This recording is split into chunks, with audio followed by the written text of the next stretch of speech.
Scott for Scots here. You ever want to grow new grass faster? Kinda like when you press the 2x playback button on your podcast so you can speed through episodes. Except at Scott's Turf Builder Rapid Grass, you're speeding your way from a thin and damaged lawn to a thicker, stronger one in just weeks. Bit too fast, maybe slow it down, okay. Let's just go back to normal speed. Get a bag of Scott's Turf Builder Rapid Grass today. It grows grass 2 times faster than seed alone when applied at the new lawn rate, subject to proper care. Feed your lawn. Feed it. A Royal Caribbean vacation is all the vacations in one vacation. It's a hike that volcano, zip that zipline, surf that flow rider, cabana chilling, island hopping, sushi for lunch, lobster for dinner, ice cream all day vacation. A perfect day at Coco Cay Private Island in the Bahamas with a waterslide skyscraper and hot air balloon vacation, and it's all on one Royal Caribbean vacation. Visit RoyalCaribbean.com and come see the Royal Caribbean. Ships Registry, Bahamas. The Purple Mafia, with your host, Paladino Joey. Well, we'll see. The doctors would disagree, but what do they know? So let's just say that you'll pay me because it's in your interest to pay me. Is it worth it? I mean, you've won. Do you want to wipe everybody out? I don't feel I have to wipe everybody out, Tom. Just my enemies. That's all. My father taught me many things. He taught me, keep your friends close, but your enemies closer. These are wonderful things that we've achieved, and there's no limit to where we can go from here.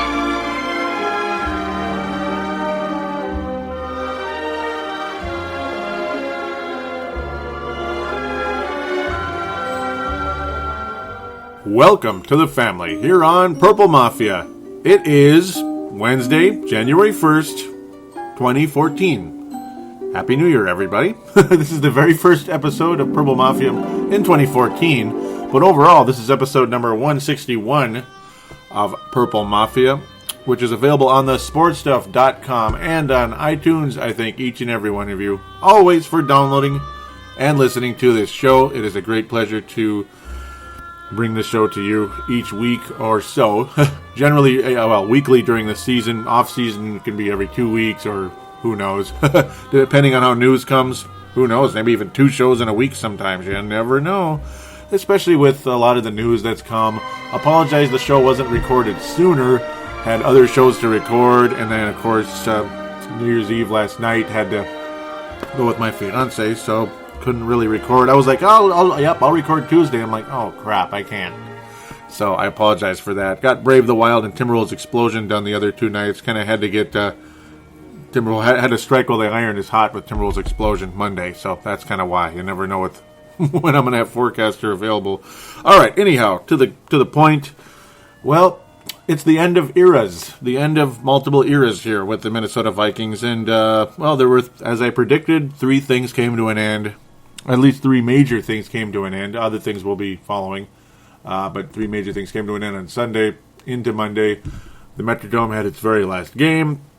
Leslie Frazier was fired very early Monday morning, 8 a.m. or so. 8 a.m., 7:30 a.m. was when the report was coming around.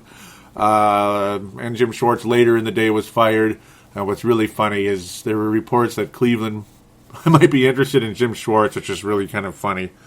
Okay, whatever. So that's pretty goofy. That's Cleveland for you. So yes, the Vikings won 14-13, finishing the season 5-10-1. Yeah, I've said it before. It's a hockey record, right? But because you get the tie in there, I'll stop saying it. Yes, he was Leslie Frazier is the first coach out of several to finally have a tie on his record. The last coach to have a tie with the Minnesota Vikings was Bud Grant way back in the day, in the late 70s, 1978, in Lambeau Field, of all things. So, yeah, history repeats itself. It just takes a while sometimes, about 35 years. So, it's the end of eras in a lot of ways. Can't imagine Christian Ponder will start a game for the Vikings at any point in time, though he is under contract for the Vikings with the Vikings next year. Matt Castle has a player option. Josh Freeman can let the door hit him where the good Lord split him. I mean, good riddance. That was a line I stole from Brent Jacobson. He's probably, and obviously I'm sure other people have said it before, but, Brent's the one that's most famous person to say it to me. Yes, Brent Jacobson. Yep, thank you for that. So, yes, we're going to kind of review the game, but we're more here to kind of talk about the news and the, what's to come and all that good stuff here in the first segment. Second segment obviously won't be a preview for the Minnesota Vikings, but it will be an overall playoff preview. As per usual, we will cover the playoffs here on Purple Mafia. Would like to have Dylan Richardson on, but he's been MIA lately. So hopefully I can reach you. If you're listening, Dylan, hopefully get a hold of me. Would like to have him on board to review and preview playoff games during this month here of January. This very fun month of January. So there's a way to get past the, oh gosh, it's January, it's boring, Christmas is over. And that is boring, and it's cold out. But hey, you get playoffs every Sunday. It's really fun. Saturday in the early round here. But early couple rounds here. But yeah. But then that gets boring when there's only like one game left. But, well, not too boring. Football playoffs are always fun. Those are the other sports where it gets more and more boring when all of a sudden there's no games on anymore. There's just a couple games left, like in the NBA and NHL. But, yeah, that's the gist. And, of course, as per usual, there is a third segment, which is the fan reaction. Simply go to facebook.com/Purple Mafia Show. For that, click like. For Twitter, twitter.com/Purple Mafia Show, or just at Purple Mafia Show, and follow that. Very simple. We did have a call-in today. We'll be getting to that in the third segment, and as per usual, that will lead off the third segment. It is the phone line is 209-736-7877. 209-736-7877. Weigh in about Frazier. Talk about who the next coach will be. Who should the real blame be towards? It's there's blame that can go all around. I do agree with the firing. I'm not overly thrilled about it. Like, yeah, get him out of here. Like, it kind of got that way with Dennis Green because he was just too much. I mean, he was just, you had players acting crazy and the coach just saying no comment about everything. That drove me nuts. Childress getting fired was obviously good news for most people as well. Mike Tice, I wasn't too happy about that because as much of a mess as Mike Tice was, he was finally starting to figure it out, and then you fire him. Okay, cute.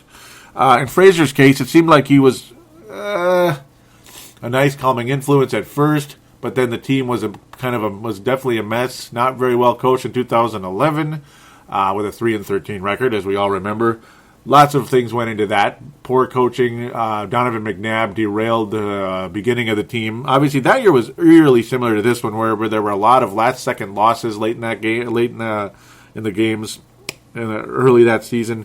And Donovan McNabb was a lifeless corpse out there. I mean, yeah, as he basically said in a press conference of some sort, he was like, "I'm coming for you, Burger King." It sounded like he was much more interested in Burger King than, being a quarterback of the Minnesota Vikings and a potential playoff team.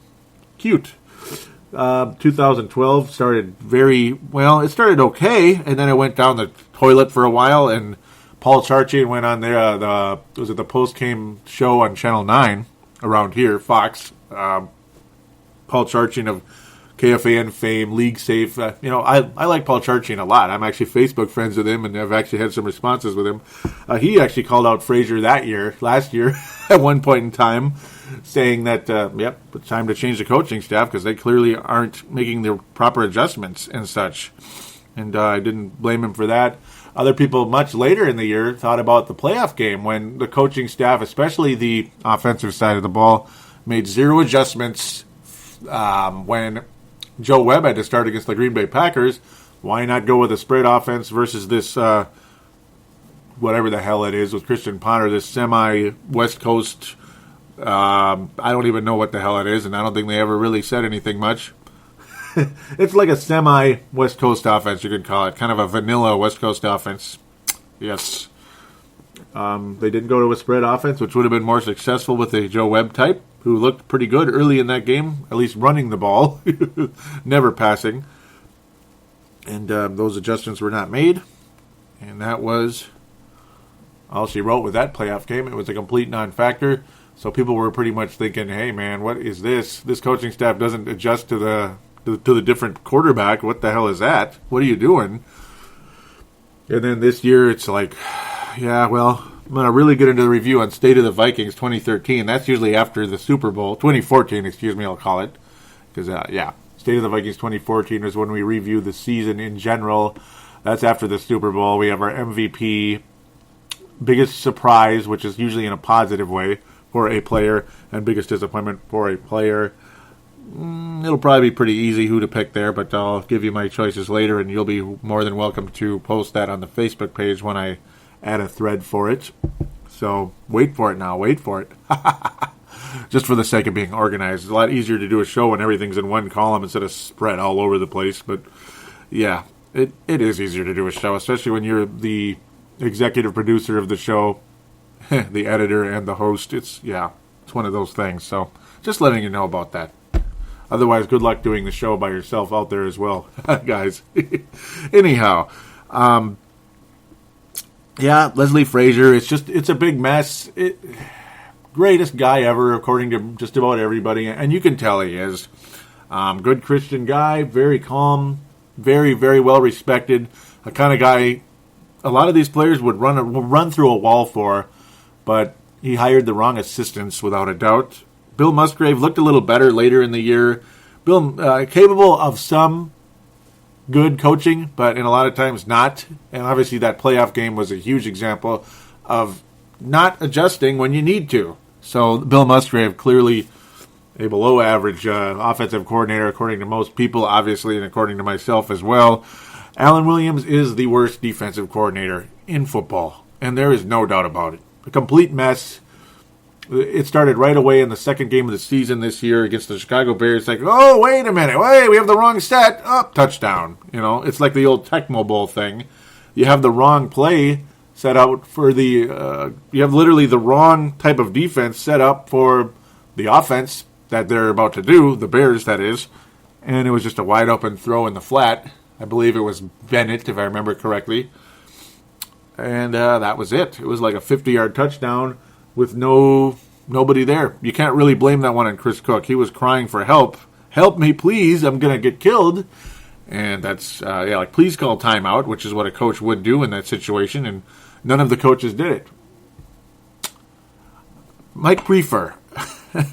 I got to talk about Mike Priefer a little bit. A lot of people are like, oh, my God, future head coach in this league. That's the special teams coordinator. He may have some of what it takes to be a head coach in this league. He has a lot of energy, a lot of fire, and we've seen it. But I'm telling you, when I think about Mike Priefer, I think about that incredible bleep up. I almost said something there. Bleep up against the Cleveland Browns. That's the kind of mistake that can't be done. If you know that is a fireable offense right there. When the Cleveland Browns faked a field goal, and it was plain as day they were going to. There was a receiver standing wide open with nobody within miles of him, literally, and no one called a timeout to say, oh, hey, whoa. You know, so there's usually more to when a team calls a timeout than just trying to ice the kicker in that situation. Now, yeah, Cleveland was lining up for a field goal, but obviously most of you out there know what happened. It was a wide open pass to the tight end. It was a tight end, their star tight end, for a touchdown. Completely uncontested. There was nobody even near him. So, yeah, I think about that when I think about Mike Priefer. Now, I know you can't judge a guy on one play, but that did bug me quite a bit. And I didn't really, again, I mentioned much earlier, I didn't like the way he humiliated Tyrone McKenzie back in the preseason when he got a holding call on a touchdown from, I believe, Marcus Sherrills. I believe it was Marcus Sherrills. Or was it Feldman? I can't remember. It doesn't really matter. It's so long ago. Got a holding call, and then Priefer basically lit him up, and kept lighting him up, and he was just making a big scene, and it's like, dude, come on, you know? I know, yes, it's a bad mistake, but I think he publicly humiliated him, and I think that kind of stuff doesn't go over too well. With that said, though, the Cordero Pattersons of the world love him and swear by him, and okay, sure. Not somebody I would consider for the head coaching job. Would I consider keeping him as the special teams coordinator or coach? Sure. Okay. Sure. We'll do that. Head coach, no. It's too obviously. I don't think he's somebody I want coaching this team right now as the head coach. possibly keep him as a special teams coordinator. Okay. So that's where things go there. Coaches and coaches and coaches. Who was on the chopping block? Well, obviously, the Houston coach has already been fired and replaced with Bill O'Brien. So Bill O'Brien is off the table for the Minnesota Vikings. He would have been the most expensive of the bunch because not only do you have to pay him a decent amount of money, like $4 million a year or so, to be a head coach of your team, which, you know, I'm sure the Wilfs will be more than capable of doing, and I'm sure they would be more than interested of doing if it's the right guy. But you have to write a check for $6.5 million to Penn State to buy him out of his contract as well over there. So it's expensive. That's like $11 million for the first year right there. So, hello, that's a lot of money. So, and obviously, Bill O'Brien has been successful wherever he's gone. He was pretty successful as the head coach of Penn State after what they had to go through with Joe Paterno, God rest his soul. And, of course, the other SOB, that was that was his assistant. We all know what happened there. And if you don't know, there's no reason to really go into it anymore. Anyway, it's old news now. Obviously, it's not old news for the victims, but you get the idea. Just, yeah, that story was run quite a bit. Just Google it if you don't know anything about it, right? Yeah, you know about it. Well, Tom Coughlin's still got a job with the New York Giants as of right now, so wonder what's going to happen there. Schiano fired from Tampa Bay, along with the general manager, as expected. Jim Schwartz fired from Detroit.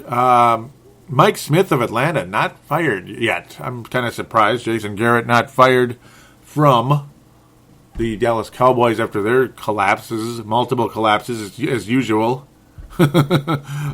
Even Kyle Orton couldn't escape the Romo curse. That was pretty funny. Philadelphia Eagles in the postseason. We'll get that in the second segment. We're not going to review those games as much as we're going to, preview the upcoming ones. Maybe we'll look at them briefly just to kind of show how the teams are playing currently going into the postseason. Who else has been fired? Mike Shanahan is gone. Of course, we know that. Yes, Mike Shanahan fired immediately. Any thoughts of bringing him here is pretty much like, what's the point? No. No offense to anybody. No offense. Straczynski of the Cleveland Browns, who had that nice gutty win in the Metrodome with Hoyer at the quarterback, who looked really good before he had an ACL, and unfortunately Straczynski, I can't even say his name anymore. Straczynski let go from the Cleveland Browns. So they're looking for a coach again, like I mentioned, possibly Jim Schwartz, which is really freaking scary. And yes, Leslie Frazier is gone. Yes, sir. Lovie Smith is a possible candidate out there as well. We'll see how things go with that. It's going to be interesting to see who gets what job. There's a lot of interesting candidates out there. Excuse me. You have Jay Gordon. We're going to get more into that in the fan interaction segment, but still, yeah, you got all these. Caldwell. Oh, my God. Lions are going to interview Caldwell. Jim Caldwell, the guy who was pretty disappointing in Indianapolis, replacing Tony Dungy. I don't know what's going on. They're also possibly interested in Tom Cable, that being the Detroit Lions. Redskins are interviewing Darrell Bevell. The Vikings are looking at Darrell Bevell and the defensive coordinator in Seattle. So that's going to get interesting. Browns have been granted permission to interview Josh McDaniels. Well, all right then. And apparently John Gruden is not interested in coaching. All righty then. Well, John Gruden is still not interested in coaching. Darrell Bevell, yes, as mentioned, will be interviewed by the Minnesota Vikings. He didn't even call his plays here, so I don't know about that. I'm not really too interested with that one. Not too much. He didn't even call his plays under Childress, so we'll see, because obviously Darrell Bevell, the former offensive coordinator of the Minnesota Vikings, kind of doubt that's going to happen. A coach that could be a very interesting candidate, though, is Dan Quinn, the defensive coordinator from the Seattle Seahawks. And, of course, both coordinators out of Denver, Jack Del Rio and Gaze, are candidates for the Vikings as well. Jack Del Rio, defensive coordinator, Gaze, offensive coordinator from the Denver Broncos. Still can't believe that Josh McDaniels is a candidate in Cleveland. That's the Browns for you. That's the Browns, isn't it? It really is. Ken Whisenhunt is another very interesting name, of course. Former Arizona Cardinals coach who did a phenomenal job with them. Things didn't end well with Kevin Cobb in Arizona. I think that really went down the you-know-what over there. No idea what the heck happened other than it just wasn't a match for whatever reason. Winds up as the offensive coordinator for the San Diego Chargers, and now he's a fairly hot candidate to coach somebody. He won't be coaching the Houston Texans. That's the only new coach that's been filled so far. I'm still surprised. How could Atlanta have not fired their coach? Are they nuts? Why hasn't Atlanta fired their coach? Oakland Raiders haven't fired their coach either. It seems like they fire their coach every 5 minutes. I mean, they change their coaches more often than a grasshopper changes his skin, or a cricket. Every couple months, seems like. It's pretty ridiculous. So that's pretty much the news going on with the coaching carousel once again.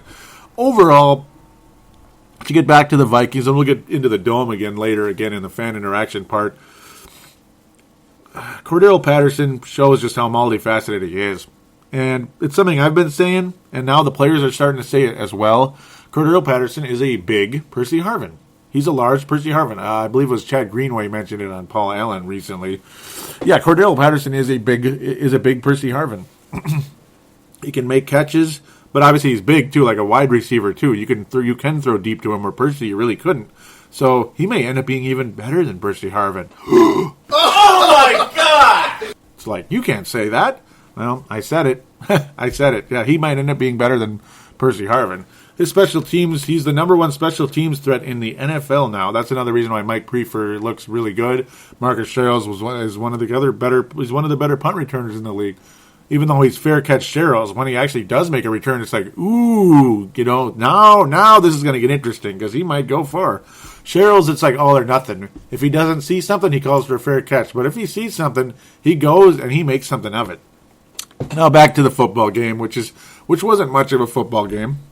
I'm glad the Vikings were able to win it, 14-13.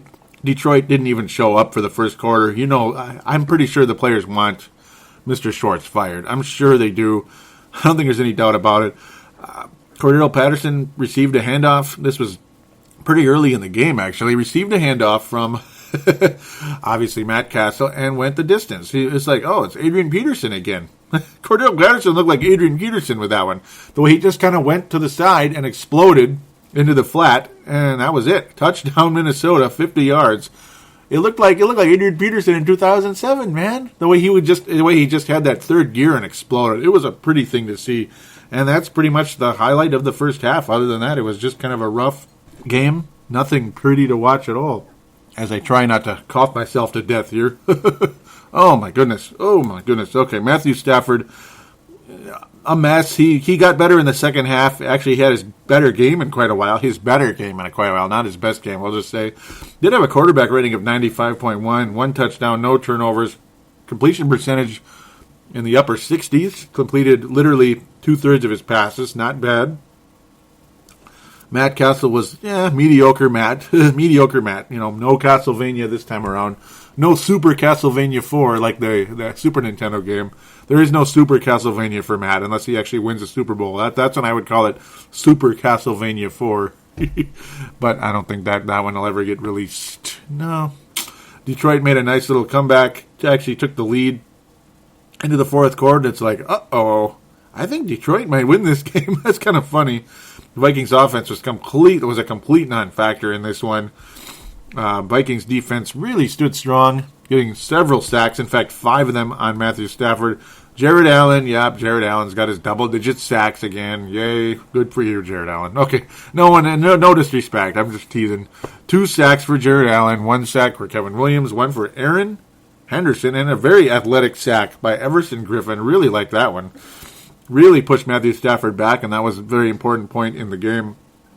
Very cool. Nice to see the pass rush kind of wake up a bit here in this one. It was kind of like let's get it for, obviously, let's win one for Leslie. And that's what it was, because the players love him. Even though it's one of those it is what it is type of things. It's exactly what it is. Love him, hate him, it is what it is. The results weren't there. This is a results league.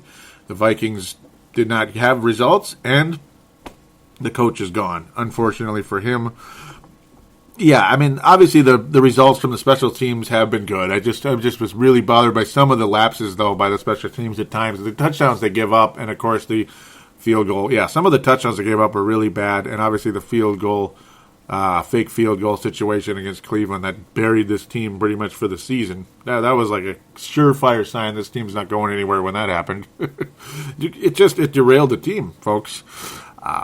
Matt Asiata with an extremely strong game in this one. He did lose a fumble, but he had a 39-yard scamper that was extremely productive.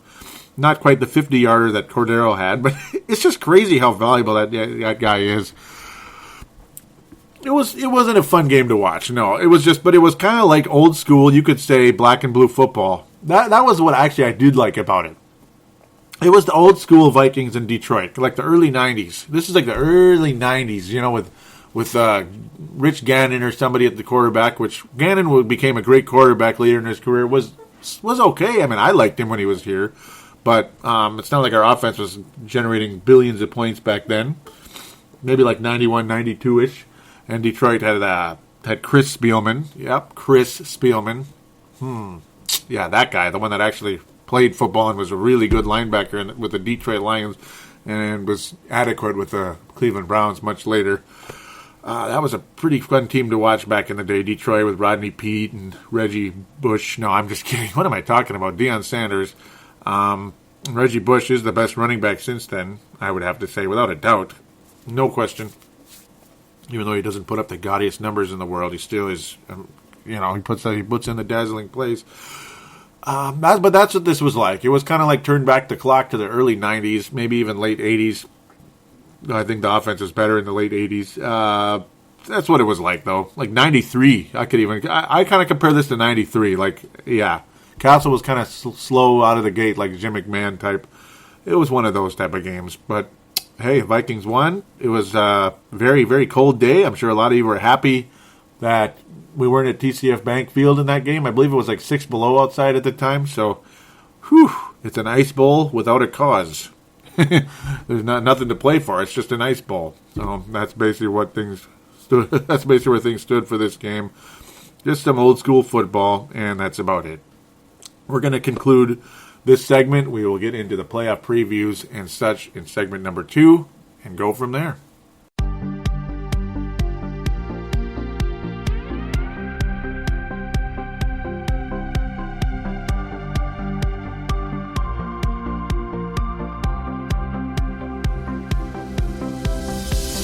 Do you shop on Amazon?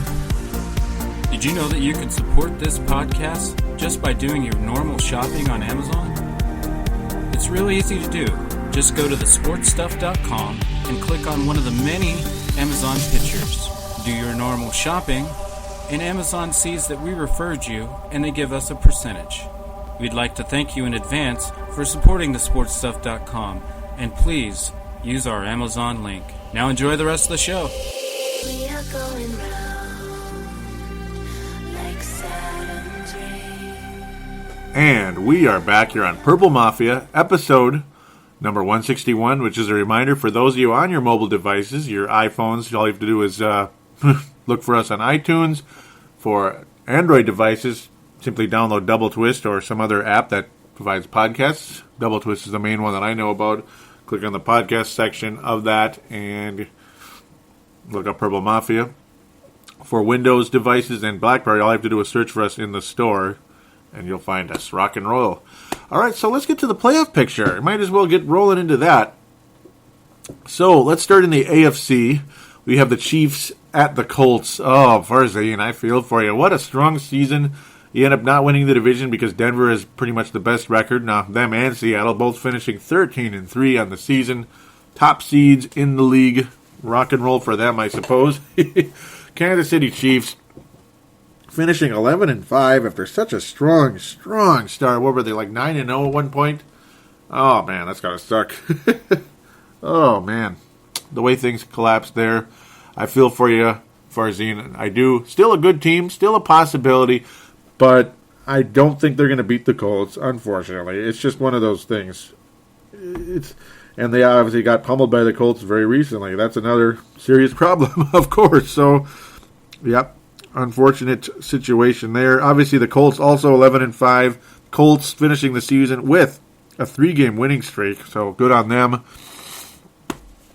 So, I do think they will advance to the second round. In fact, at one point, I had them matching up with the Denver Broncos in the AFC Championship.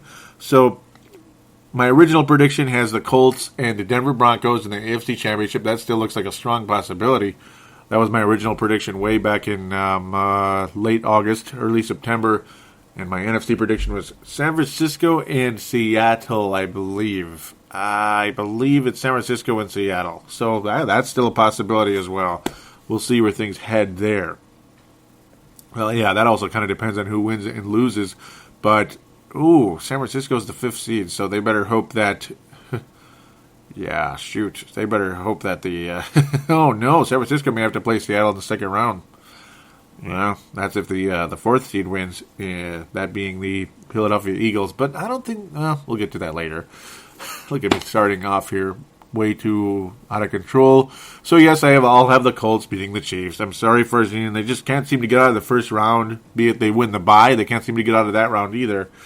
So, yes, Seahawks, Patriots, Panthers, and Broncos all with the first round bye. Congratulations to them. We won't have to talk about them in this first week other than who they're going to end up playing, I guess, in the following week. But, yeah, we'll see. So, yes, the Colts, who are the 4th seed in the AFC, will win that game. And then, we'll just go with the Saturday schedule. We'll do it that way. I was thinking about going AFC first and then NFC. But, no, we'll go with the Saturday schedule. So, yes, the Colts start the first game, 4:35 Eastern, so 3:35 Central, obviously. So, 7:10 Central. The Eagles host the Saints. I'd like to pick the Eagles in this game. In fact, I'd love to see them win, but I do think the Saints win it, which will help San Francisco's chances of not having to play Seattle in the second round. Running into, playing Carolina is not going to be easy either for whoever. I will have the New Orleans Saints beating the Philadelphia Eagles. I think the Eagles just aren't ready for the big time just yet. I hate the Saints for obvious reasons. I can't stand them for so many freaking reasons, but obviously the NFC title game and how they handle things after that and how they handle things before that. Not a fan at all. I'd love to see them lose, but I'm going to have them beating the Eagles, unfortunately. I just think they're too much. And I think the Colts obviously are playing too strong for the Chiefs right now. The Chiefs are reeling, and they're just, it's not at Arrowhead, all that good stuff. The Colts weren't necessarily playing super great not too long ago, but I think they will step up right now. This is my humble opinion. But yes, I think the Saints, similar situation with the Eagles. The Eagles are not ready for this game, I don't think. Maybe they'll surprise us. In fact, in playoff history, the Eagles dominated the Saints, so maybe it'll happen again. Maybe history will repeat itself, even though it's a completely different time and place.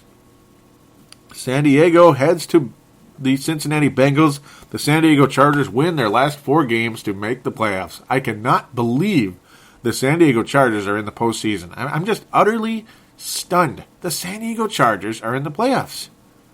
Oh my God. Anyhow, San Francisco, they're going to Cincinnati. Boy, I really want to see the Bengals finally win a playoff game. They haven't won a playoff game since 1988 when they went all the way to the Super Bowl. I do think this is the time the Bengals finally win. I'm picking the Bengals again. I'm just such a dork, picking the Bengals every time. But no, I think this Bengals team is ready to advance in the playoffs. I could see Andy Dalton being another Joe Flacco type, possibly, even though he's lost in the playoffs, unfortunately. And Flacco won right away. That's why I was on Baltimore from day one with Joe Flacco in the postseason, because he won those games. Even if he didn't play that well, they still won, and then he just kept getting better every year, and they would always be tough on the road.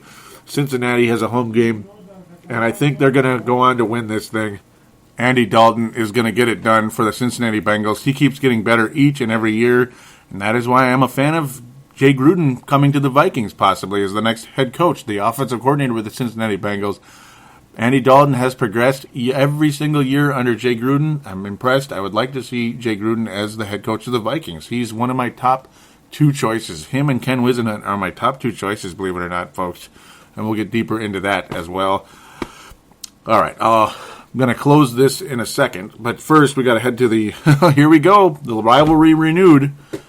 San Francisco heads to Green Bay. The Green Bay Packers beat the Chicago Bears at utter collapse. Obviously, for the San Diego Chargers to make the postseason, things went a bit AWOL there as well. There was a bad call late in that game. The Chargers, in a lot of ways, should not even be here right now. It should probably be the Miami Dolphins right now, but I guess it's the San Diego Chargers. Good on them, I suppose. Sometimes luck goes your way, I suppose, one way or the other.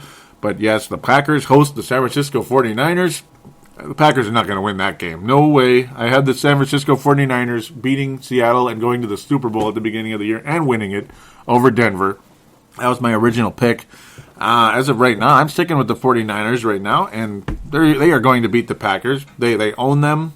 I would be very upset if the Green Bay Packers win that game. Oh, sorry for those of you out there, but that actually might be Packer fans listening to the show. Maybe you are, but no, I think San Francisco continues their dominance of the Green Bay Packers. I think they're a way, way better football team. Green Bay's mystique at Lambeau has disappeared many, many years ago. Many, many years ago.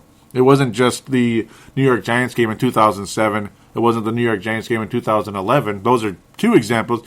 It was Atlanta way back in, was it 2001? Atlanta, 2001 going into 2002 when the Falcons defeated them. And that was the end of the Packer mystique. That was over 10 years ago at Lambeau Field.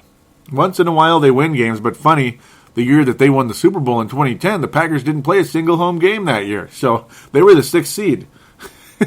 Green Bay Packers were the 6th seed in the postseason, went all the way and won it. So, yeah, because the Bears won the division that year, and the Packers were the wild card. But this year it was between the Bears and Packers to win the division because Detroit choked it away and the Vikings choked their games away early in the season, costing the Vikings a chance to be a competitive team this year. I do think San Francisco, again, continues their dominance over Green Bay. I think they exploit that terrible defense. Aaron Rodgers, I'm sure he'll be better than he was against Chicago, but I don't think he's going to be completely up to speed like he was earlier in the year and, of course, in years past. I do see the San Francisco 49ers getting it done. Might end up being a pretty close game, but the 49ers beat the Packers in Lambeau and in Candlestick, and ode to the Candlestick as well. Yes, sir. So before we get to segment 3 and ode to the Metrodome, I got to bring up a story that I ran into here. Is obviously Josh Freeman, apparently, that I would have liked to have on the first segment, but unfortunately I didn't get to it in time. Josh Freeman apparently was late to multiple Vikings meetings per report. This from SB Nation. Yes, sir, from SB Nation. It's, yeah, I guess that doesn't surprise me. Greg Schiano, I'm sure that's one of the reasons he was pissed off at him. He just seems like the kind of guy that can't focus. He doesn't want to focus, and that's just who he is. The talks are he was pretty much one of the last people to show up to everything, basically. One of the last players to show up to team facilities, according to one player.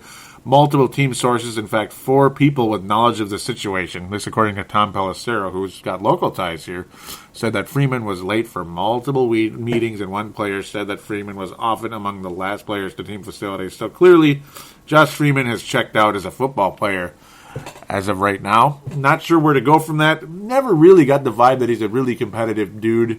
I would like to believe he is, but not sure what the deal is.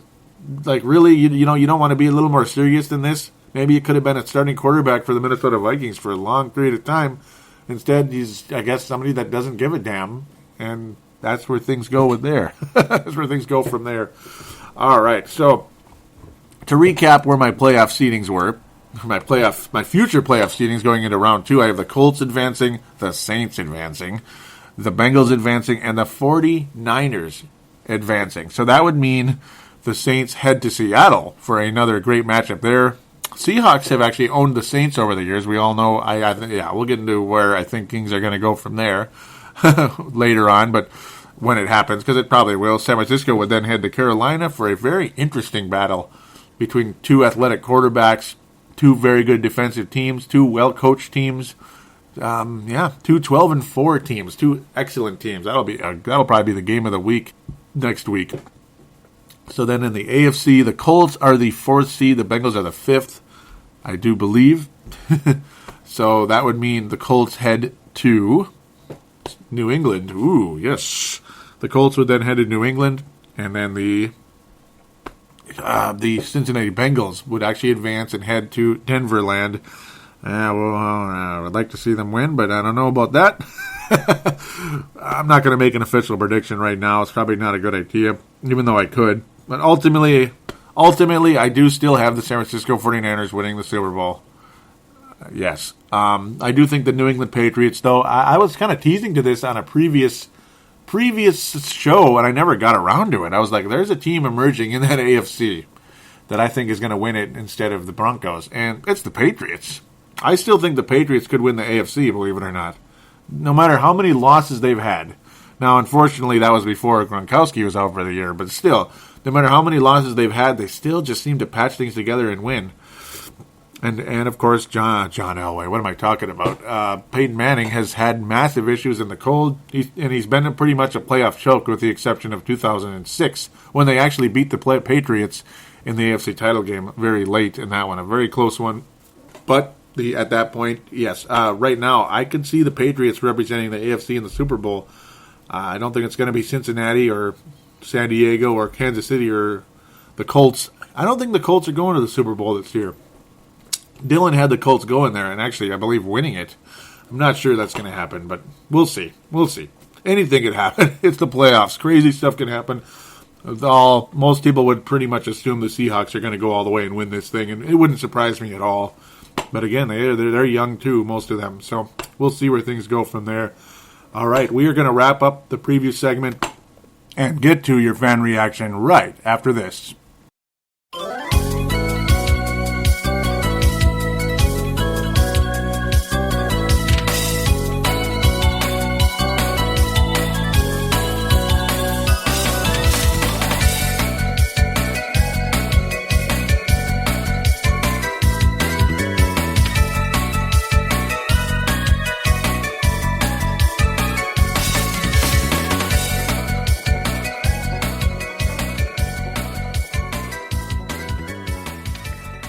Oh my God, so Leslie Frazier is not the head coach of the Minnesota Vikings anymore. Hallelujah. You know, when you don't show any emotion on the sidelines, it's kind of hard for your team to get going. Face it. Yeah, we won a couple games at the end of the year, but you know what? Only one of those games was a defensive, grind, where the defense actually stood up and did something. I think we should re-sign Robinson and Allen. I think we already did Robinson, but not 100% sure.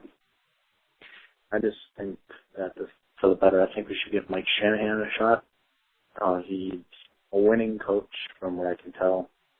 I guess not really in the last few years. But again, he has pretty much the toughest division in the NFL. The Giants and the Skins and the rest of them. So, I don't know. Shanahan's an option. I think he's probably the best suited one because he's very much a competitor. From what I can tell, he definitely shows emotion. He's not Frazier. He's just not going to stand there like, oh yeah, who really cares, blah, blah, blah. So, thanks for letting me call in. And I thank you for that call, Sebastian. As always, a Purple Mafia Hall of Famer right there, Sebastian Balls from Seattle.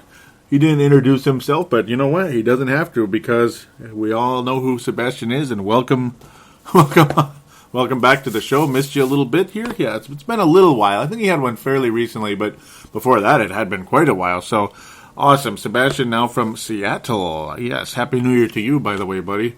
Yeah, lots to get to, of course. He's happy Frazier is gone.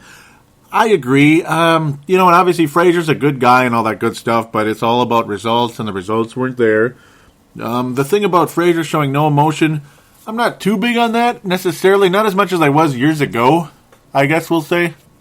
It used to bug me about Dennis Green a little bit, but everything bugged me about Dennis Green, even though he had some good stuff on his resume, obviously, over the course of the Vikings, but he also brought in a lot of bad as well, in my opinion. Like, basically turned a great defense into no defense, and just focused on offense. And then when even the offense wasn't working, it was like blah. So, yeah, the emotion thing, it's like it kind of depends on how you can put it together. I mean, look at Mike Yeo with the Wild. He's emotional, but Just a little. He's a little too emotional, where he's like almost crying the other night when the Wild blew a 3-0 lead to the New York Islanders. Check out Brave the Wild, by the way, for that one. I talk about that extensively on that show. Yeah, basically calling for the guy's head. So, yeah, sometimes, it's just, it all matters on pedigree and results. And Frazier definitely did not have the results. Of course, like I mentioned earlier, the Chicago game, the Cleveland game.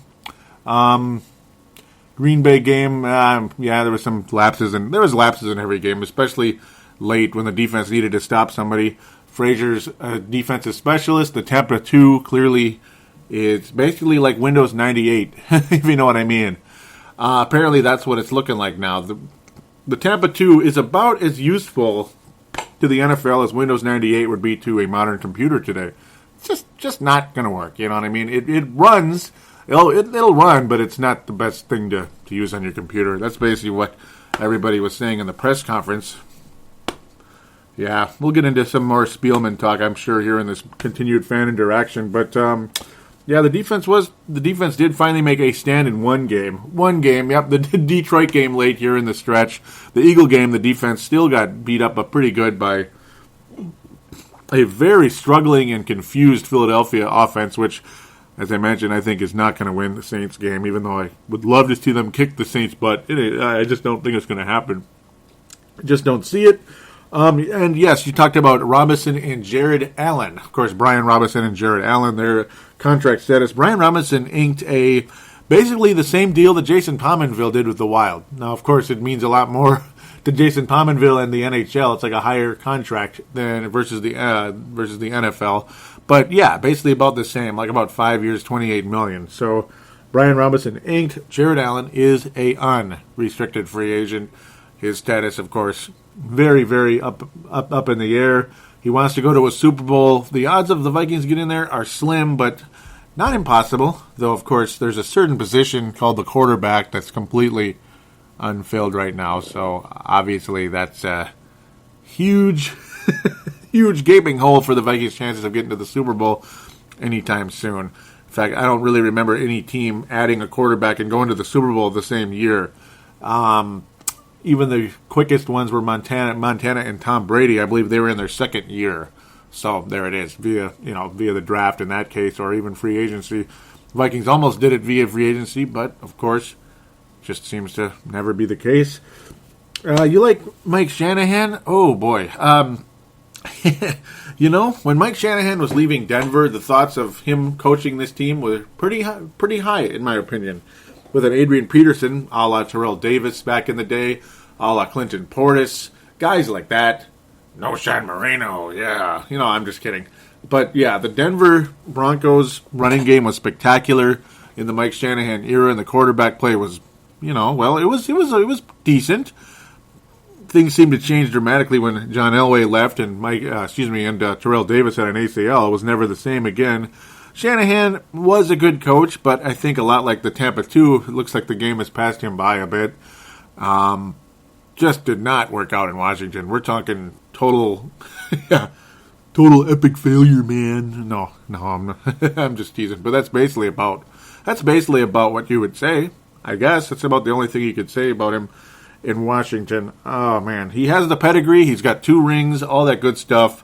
But I just think he wouldn't match up with this team, but who knows? I'm guessing the Vikings will not contact him, but hey, more than welcome to give your opinions on anything, though. That's terrific, actually. It's good to have a strong opinion about something that's a little bit outside the box compared to other Viking fans who may be just saying John Gruden, and John Gruden, and John Gruden, and John Gruden, and John Gruden.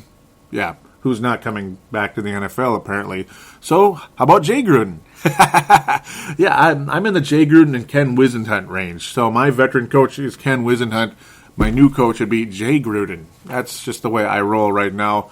And I'm looking at the way he handled Andy Dalton in Cincinnati. So that's where I stand on the coaching personally.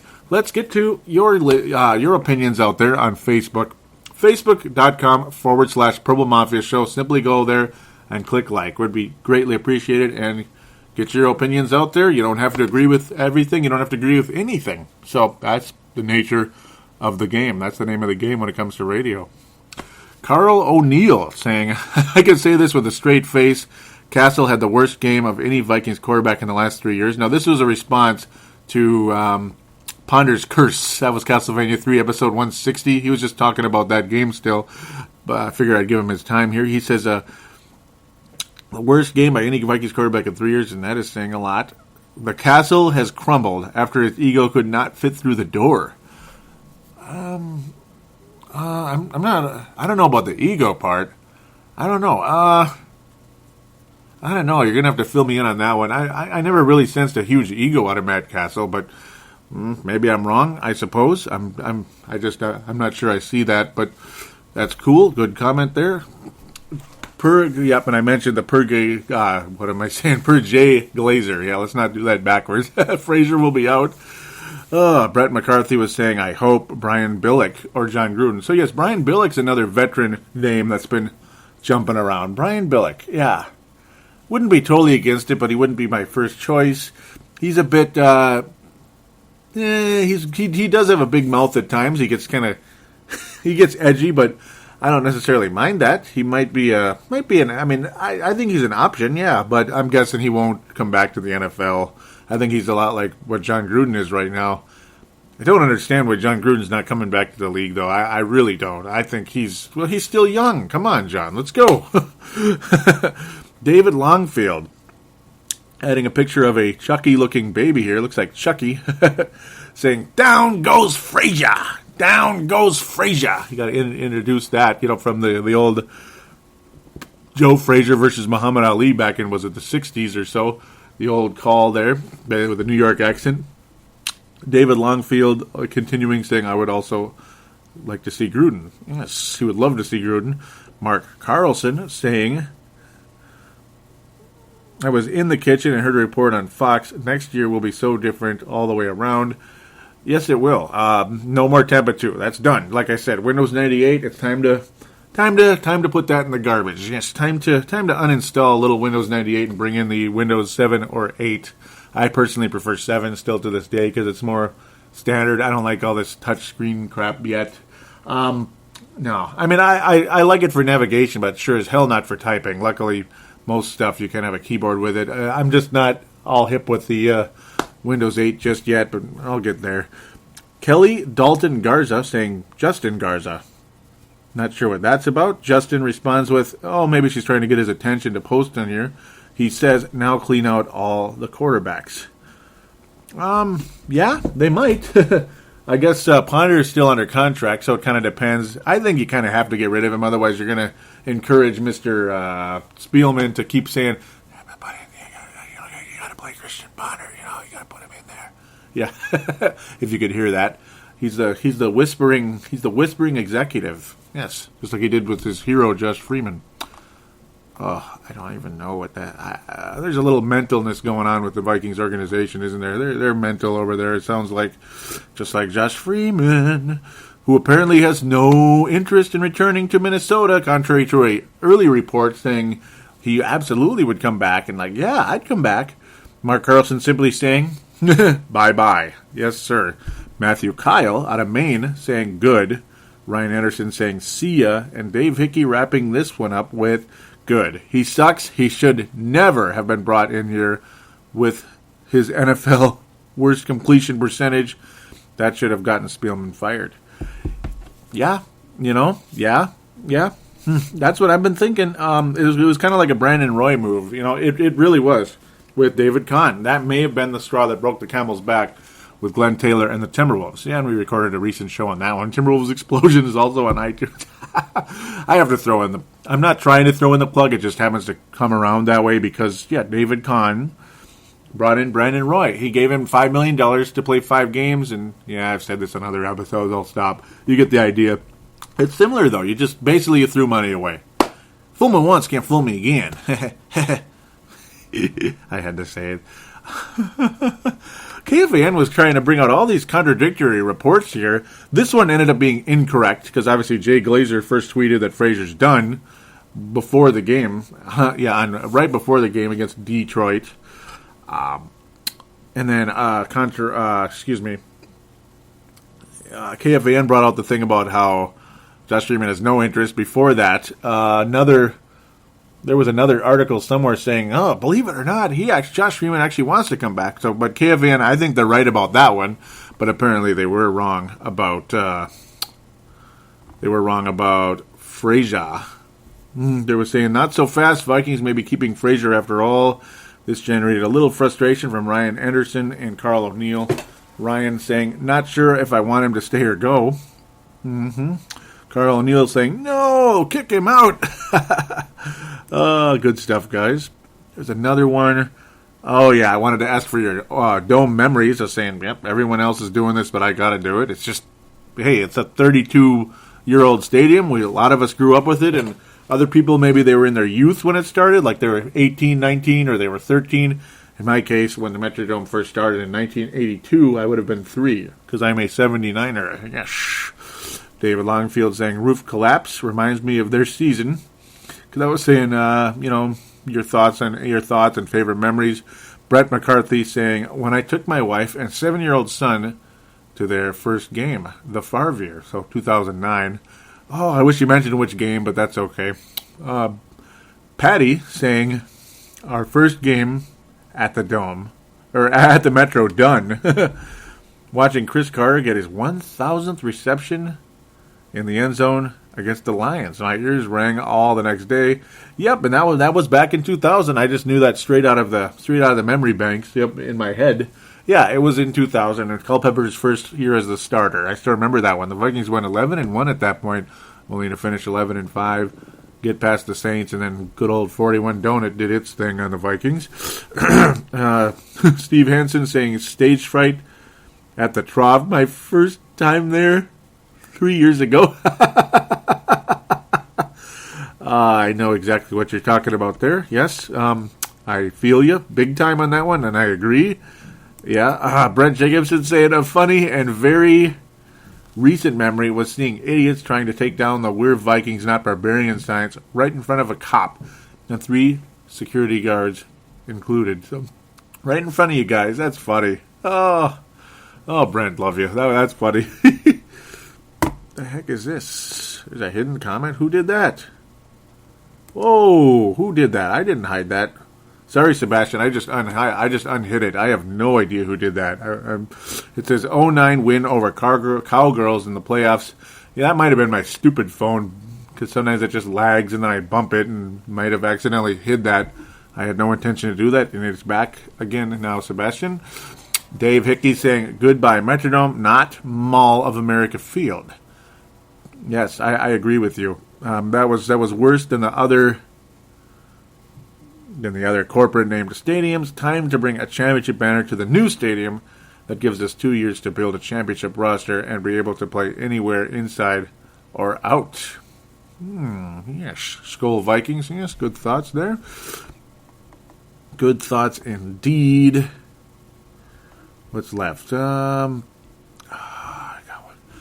I'm gonna continue the Metrodome thing off the page, really quick, off of my page if I can find it here. I apologize for this, because my personal page, I posted it as well. I remember I got a little response going, there we go, good, from Paul and Dave Hickey. So Paul also completely agrees with Dave Hickey here. Paul Caniff, my buddy, obviously, who does listen when he can. Hopefully he's listening now. He moved to Seattle. I mentioned him, gave him a nice long shout out, just like Sebastian, who also moved to Seattle. Very recently, he said HHH Metrodome, not Mall of America Field. Metrodome was the last stadium to not have a corporate name. Yes, sir. And Dave Hickey saying, it's time for a new regime and stadium. Thanks for the memories, Metrodome. Yes, sir. Yep, I'm glad I got those in. Yep, I just wanted to make sure I got that in. Yep, Paul Caniff getting his mention. Nice little shout out for you. For the soon-to-be Super Bowl champion Seahawks, according to a lot of people, I'm sure. I'll stick with my 49ers prediction for now. Paul almost moved to San Francisco. That's the funny part, and wound up in Seattle. So you got that's going to be a nice little rivalry within a rivalry right there, isn't it? Only got one response, surprisingly, when I posted it this afternoon about the Josh Freeman was late to multiple meetings, and it was by Mr. Gold Star himself for the 2012 season. I'll be passing the seasonal stars out in episode, in the State of the Vikings episode come February. Mark saying, I guess you can't train him. What good is he? If you can't train him, what good is he? Exactly. I mean, yeah, Josh Freeman sounds like another Demetrius Underwood as far as I'm concerned, where he just didn't care. Good physical skills, physical gifts, but didn't give a rat's you-know-what, and that was the end of it. Way to go, Demetrius. Way to go, Joshy. Yes, sir. Go play with your tigers or not tigers, like lizards and stuff and alligators. He seems to like a lot of that stuff. Like, it's cool hobbies, but he's just a weird dude, man. Weird dude. All right, a couple more. Brent Jacobson worked at Gate C in the very final game in the Metrodome. He even added some pictures as well. Very cool. And Brent, very cool that he was able to experience the very, very last game in the Dome. I'm still mad at myself for not getting a ticket, man. I mean, so many reasons. So many reasons to appreciate the Metrodome. As bad of a facility it was, you know, talk about Windows 98 for the Kappa 2. The Metrodome is like Windows 1.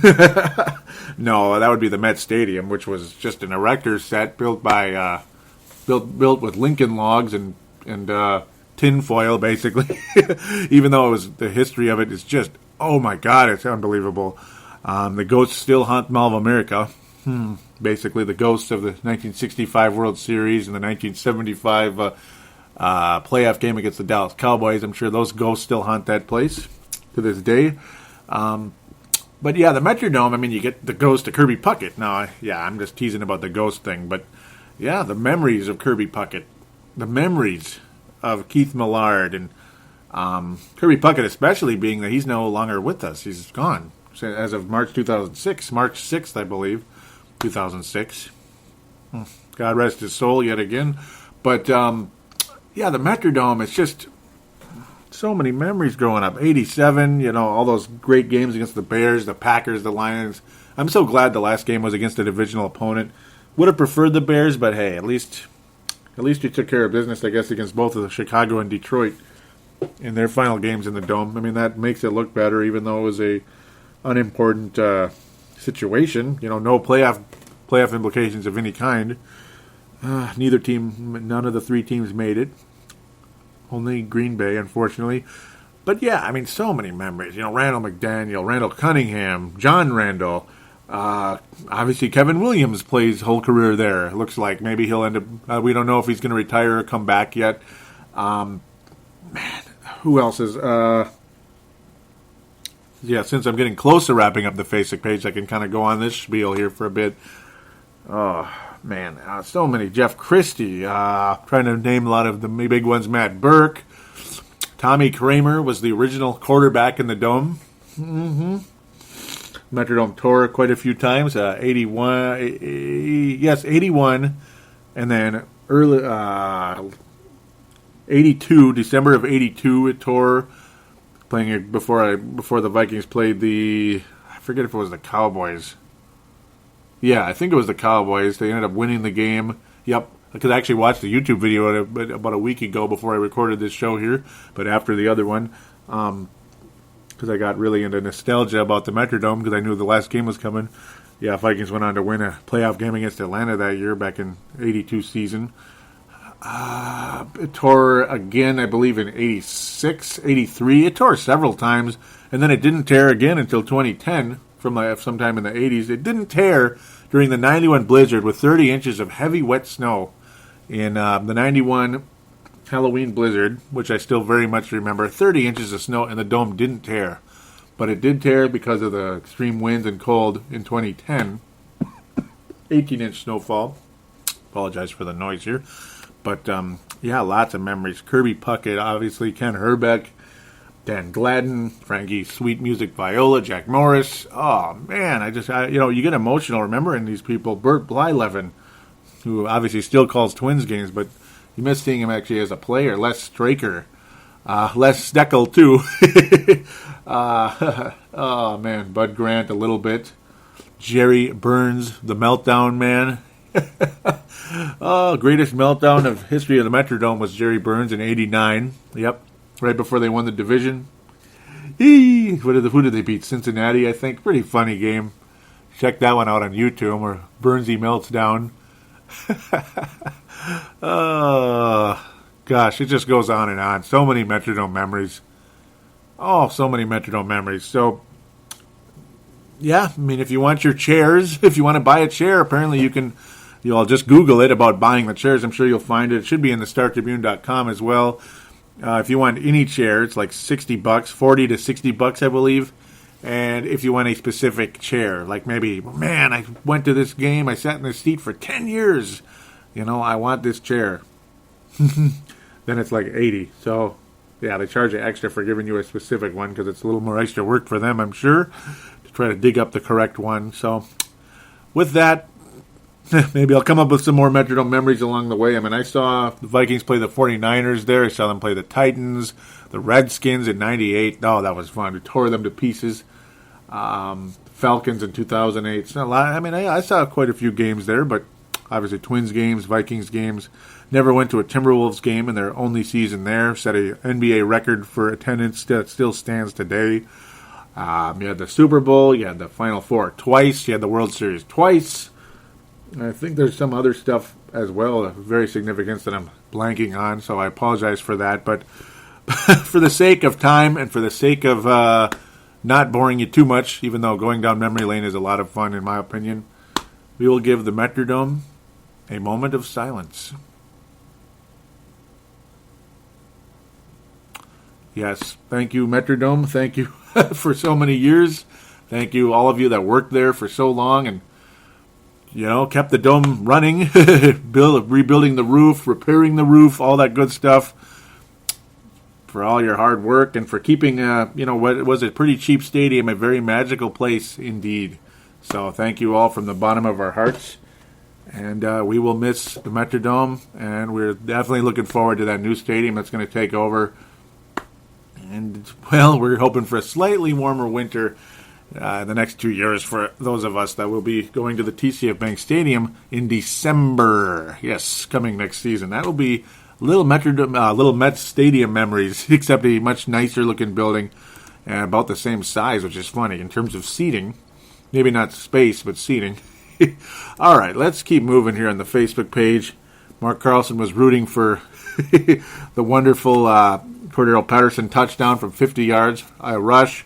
He was excited about the win as well, simply saying it's a win. Sebastian, again, saying exactly what he said in the call, that the replacement should be Shanahan. And Skoll, good job, Vikings getting rid of Frazier.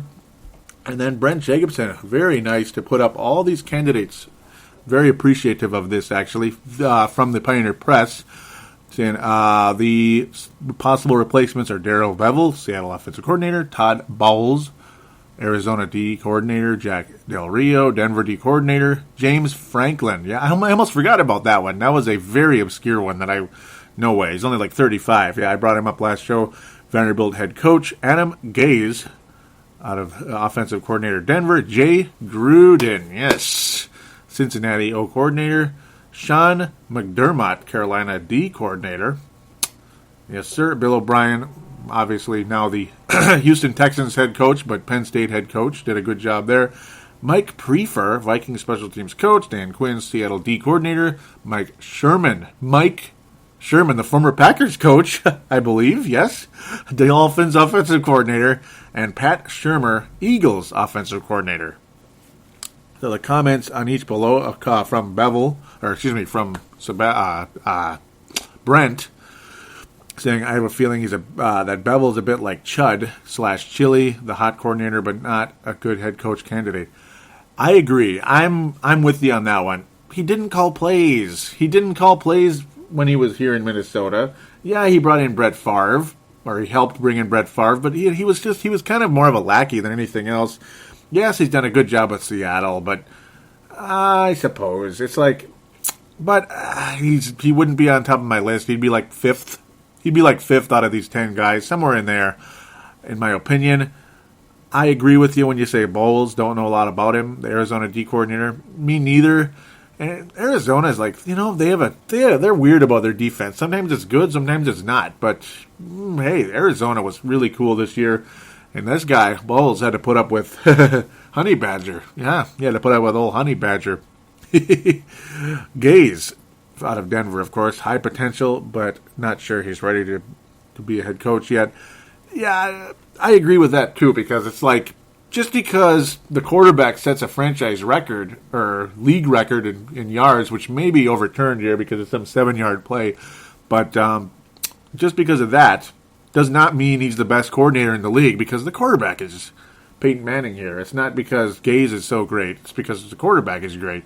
Jay Gruden, intriguing. I feel you. Where's Del Rio? Oh, yeah, he says for Del Rio, he says probably would be a good coach, just not sure if the Vikings would go for a defensive guy again this time.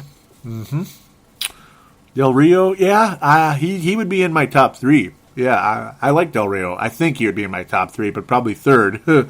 Yes, he would be third, actually. Well, no. No, I think I might go with Quinn, actually. Dan Quinn, for 3. Del Rio 4th. McDermott, he says C. Del Rio. Yep, so he's got some potential. O'Brien's on Houston is to Houston. Prefer, he says head scratcher. Quinn saying C. McDermott and Del Rio. Sherman, not sure what to think here. Shermer, same as Sherman. Yeah. So, yep, I'm with you a bit on those.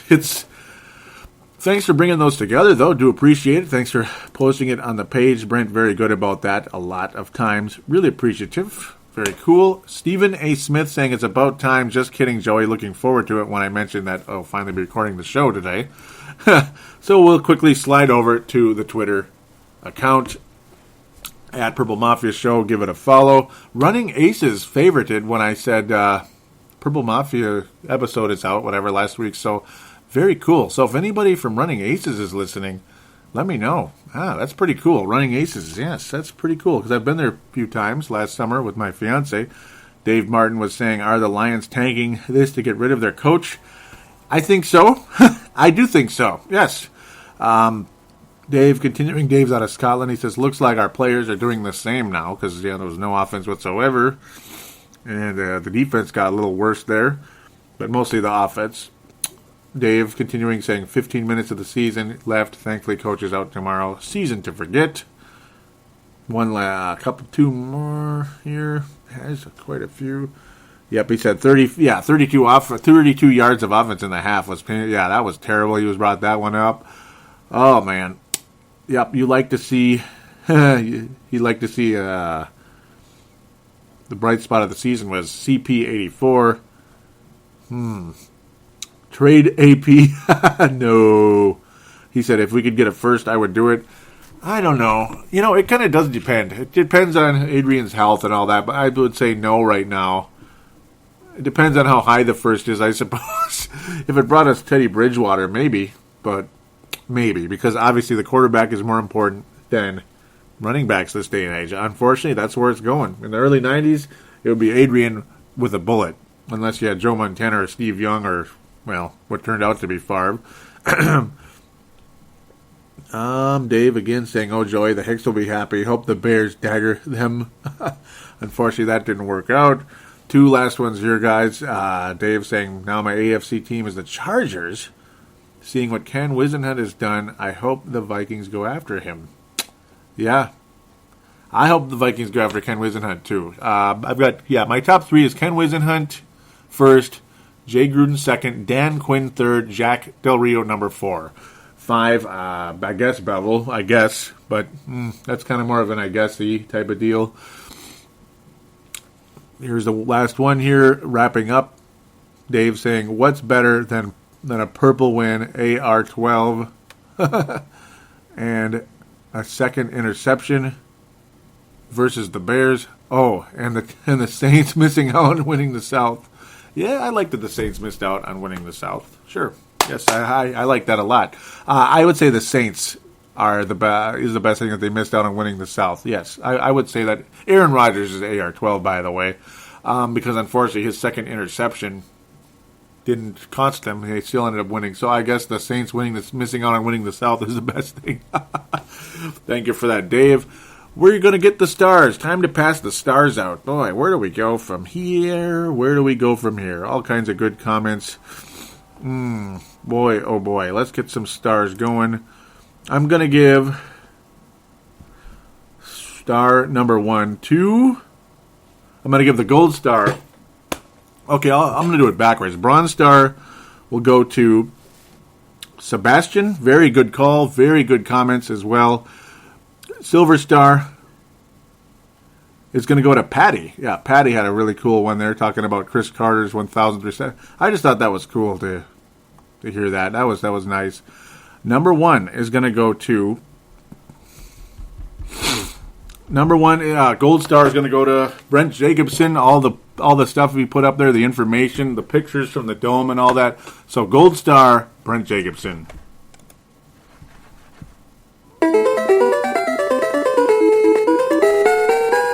Yes, sir. Brent Jacobson. Yes, gold star. So there you go. Thanks you everybody for that. For commenting. Always comment, guys. Never be afraid to comment. Indeed.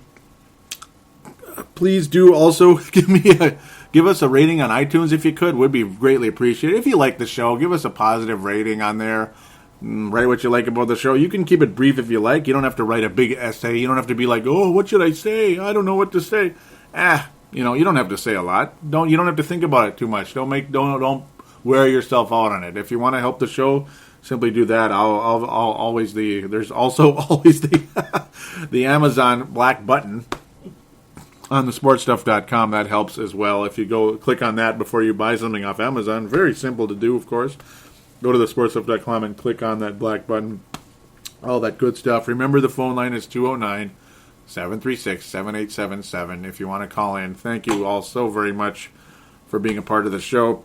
Thank you for making it more fun for me on yet another season with the Minnesota Vikings.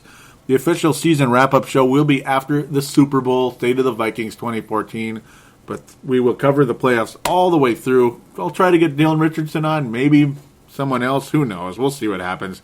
Or maybe I'll just have to do it solo because if my schedule is too tight, going solo it might be a must for the time being. Because if my schedule's tight, I kind of almost have to go solo because it's tough to get the schedule correct with someone else. So that's how it goes. All right. So also want to throw in one final shout out. Adam Carlson. Almost went on his show this week, but I couldn't. I was just too tired. So I do thank you, Adam.